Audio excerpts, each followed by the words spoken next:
আসসালামু আলাইকুম ভাই ও বোনেরা, আপনারা সবাই কেমন আছেন? আশা করি আপনারা সবাই ভালো আছেন। আলহামদুলিল্লাহ আমিও ভালো আছি। গ্রিন ফ্যামিলি ব্লগারে জানাই স্বাগতম। আবার সকাল থেকেই শুরু করলাম। এইদিকে কিন্তু আমার শাশুড়ি মা এখানে কিন্তু শুটকিটা আমাকে কেটে দিছে। এটা লইটা শুটকি ছিল। এখন আমি ভেজে এটা ভালো করে ধুয়ে নিব। এইদিকে কিন্তু লইটা শুটকির ভর্তা হবে, তাই এখানে কিন্তু শুকনা মরিচ, রসুন, পেঁয়াজ আর দেওয়া হয়েছে শুটকিটা। আর তার সাথে কিন্তু আজকে সব ভর্তাই কিন্তু করা হবে তেল দিয়ে। আর তার সাথে কিন্তু পরিমাণ মতো আমি লবণও দিয়েছি। আর এটাকে কিন্তু বেশ ভালোভাবে কিন্তু ভাজা ভাজা করে নিতে হবে। কিন্তু বিশেষ একটা মানুষ আসবে, তাই এত আয়োজন। শাশুড়ি বৌমা মিলে কিন্তু সব আয়োজনটা করে নিচ্ছি। এইদিকে কিন্তু বটটাও কিন্তু বেশ ভালোভাবেই কিন্তু সিদ্ধ করে নিলাম। আর তার পাশাপাশি কিন্তু লইটা মাছের শুটকিটাও কিন্তু এইদিকে ভাজা হয়ে গেছে। আর তার পাশাপাশি কিন্তু আমি এখানে মটরশুঁটি দিয়ে কিন্তু আজকে ভর্তা করা হবে ধনিয়া পাতা। আর এইদিকে কিন্তু কাঁচা মরিচ আর হলো রসুন, পেঁয়াজ আর দেওয়া হয়েছিল আর তেল দিয়ে বেশ ভালোভাবে এখানে একটু ভেজে নিচ্ছিলাম। ভেজে নেওয়ার পরেই কিন্তু ধনিয়া পাতা দিয়ে দিতে হবে।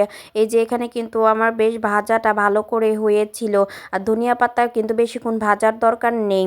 তো এই যে হয়ে গেছে, এগুলো কিন্তু আমার শাশুড়ি মা শিলপাটায় বেটে নিবে। এইদিকে এলপি চুলায় কিন্তু আমি আস্ত একটা বেগুন পুড়তেছিলাম। আর এখানে কিন্তু বেগুনটাকে ধুয়ে উপরে কিন্তু সরিষার তেল মেখে এইদিকে কিন্তু আমি হাত দিয়ে পুড়ে নিচ্ছিলাম। আর এলপি চুলায় যে এত ভালো পোড়া হবে কখনো ভাবতেও পারি না। আমি কিন্তু প্রথমবারই কিন্তু বেগুন পুড়ছিলাম। আজকে কিন্তু বেগুন পোড়া দিয়ে হাতে মাখা বেগুনের ভর্তাও কিন্তু বানানো হবে। এদিকে কিন্তু ভাতটাও বসিয়ে দিয়েছে। এইদিকে ভাত হতে থাক। আর আরেক চুলায় কিন্তু টমেটো গুলো এখানে ভেজে নিচ্ছিলাম। আর এখানে কিন্তু সরিষার তেল দিয়ে বেশ ভালোভাবে এপিট ওপিট করেই কিন্তু ভেজে নিচ্ছি। আজকে কিন্তু আপনাদের সাথে শেয়ার করব টমেটো হাতে মাখা কিভাবে ভর্তা করতে হয়, ঠিক কি সেই প্রসেসিংটা আপনাদের সাথে শেয়ার করব। যখন টমেটোটা ভাজা হয়ে আসবে তারপরে কিন্তু এখানে কিছু আস্ত রসুন দিয়ে দিচ্ছি। এখানে কোয়া করা রসুনগুলো এখানে দিয়ে দিচ্ছে। আর এখানে কিন্তু রসুনটা একটু ভাজা ভাজা হয়ে যাবে, ওই পর্যায়ে কিন্তু নামিয়ে নিতে হবে। এদিকে আমার কিন্তু বটগুলো কাটা বাছা সবকিছু হয়ে গেছে। আর কি সুন্দর করে পরিষ্কার হয়েছে এই বটগুলো কাটা আর বাছা। আমি সালাদগুলো কেটে নিয়েছি। আজকে সালাদে ছিল শসা, টমেটো আর লেবু।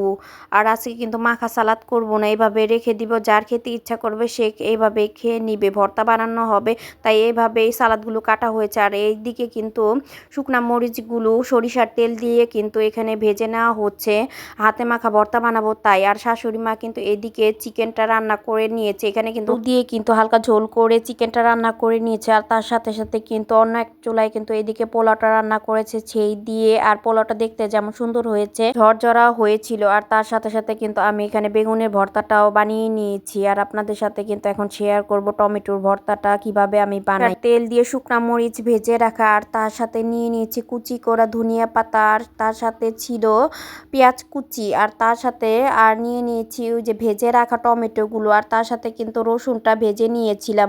ওইগুলো বেশ ভালোভাবে পরিমাণ মতো লবণ দিয়েই কিন্তু এখানে চটকে নিতে হচ্ছে। আর বেশ ভালোভাবে চটকে নিতে হবে। আর প্রথমে কিন্তু লবণটা দিয়ে আমি শুকনা মরিচগুলো ডলে নিচ্ছিলাম। ডলার পরে কিন্তু পেঁয়াজটা ডলে নিব, তারপরে কিন্তু মেখে নিব।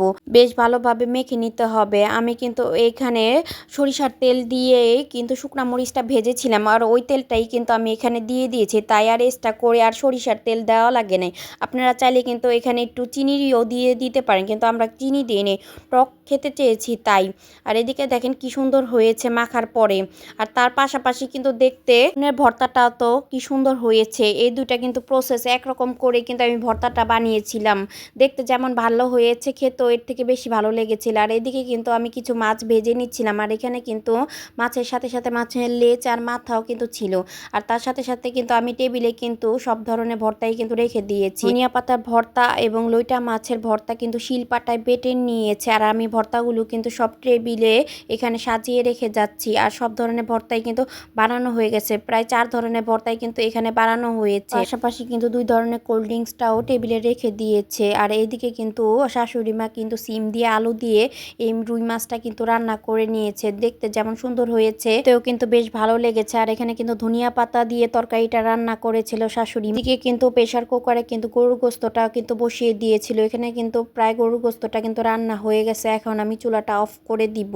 টেবিলটা কিন্তু এখন সুন্দর করে গুছিয়ে নিয়েছি। এখন ননদের হাজবেন্ড আর সবাই মিলে কিন্তু এখন খেতে বসে যাব। পোলাও, চিকেন, গরুর গোস্ত আর সালাদ, আর তার সাথে কিন্তু ভর্তা ছিল, টমেটোর ভর্তা, বেগুনের ভর্তা, আর তার সাথে ছিল শিলপাটায় বাটা ধনিয়া পাতার ভর্তা, আর হলো লইটা মাছের ভর্তা, আর তার সাথে ছিল সিম আলু দিয়ে রান্না করা রুই মাছ আর রুই মাছের মাথা, আর তার সাথে তো কোল্ড ড্রিঙ্ক ছিল, আর তার সাথে সাদা ভাতও ছিল। ভিডিওটা এই পর্যন্তই। পরবর্তী ভিডিও দেখার জন্য সাবস্ক্রাইব করুন। আল্লাহ হাফেজ।